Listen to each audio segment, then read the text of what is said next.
Hello everyone, welcome to my channel. I hope everyone is having a wonderful day. Before starting the video, please go ahead and hit the subscribe button and keep this video.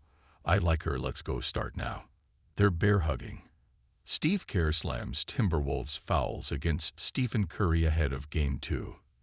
The Golden State Warriors are heading into Game 2 against the Minnesota Timberwolves without their superstar, Stephen Curry.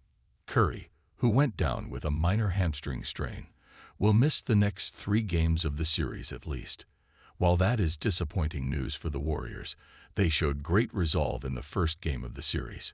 The absence of Curry was definitely felt as the Timberwolves tried to mount a fourth-quarter comeback, but the Warriors held it together and made things happen to take the 1-0 lead. Jimmy Butler was excellent, as was Buddy Hield and Draymond Green, as they were the catalysts for the shocking road victory for the Warriors.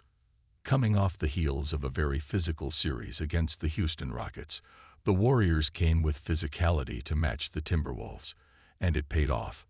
The Wolves were very physical against the Lakers in the first round, but they were also very physical in Game 1 against the Warriors, but it seems only one side is complaining following the Wolves' loss. Steve Kerr debates Timberwolves' foul complaints.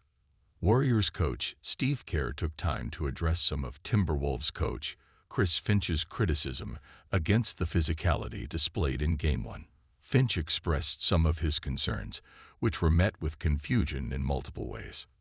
Some of the discussion on Finch's side stemmed from the Warriors allegedly committing fouls that weren't called against them. But for reference, the largest player in Golden State's starting lineup is 6'6", and that's Green. Both Rudy Gobert and Julius Randle are listed well above that, with Randle being 6'9" and Gobert being 7'1".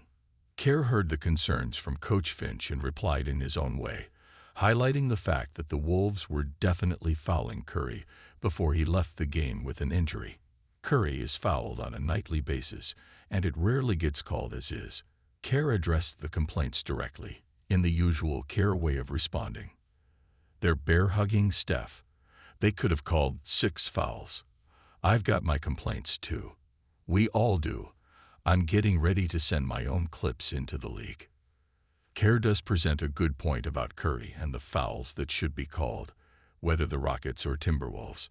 It will be interesting to see what happens in these remaining games without Curry. Can Jimmy Butler, and Buddy Hield carry the Warriors in Game 2?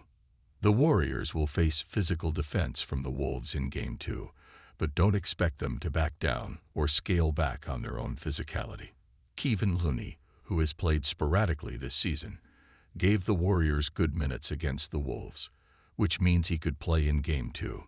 Jonathan Kuminga had flashes of what he can do in Game 1 as well, while Brandon Podziemski is still one of the most engaged players in the league in terms of hustle.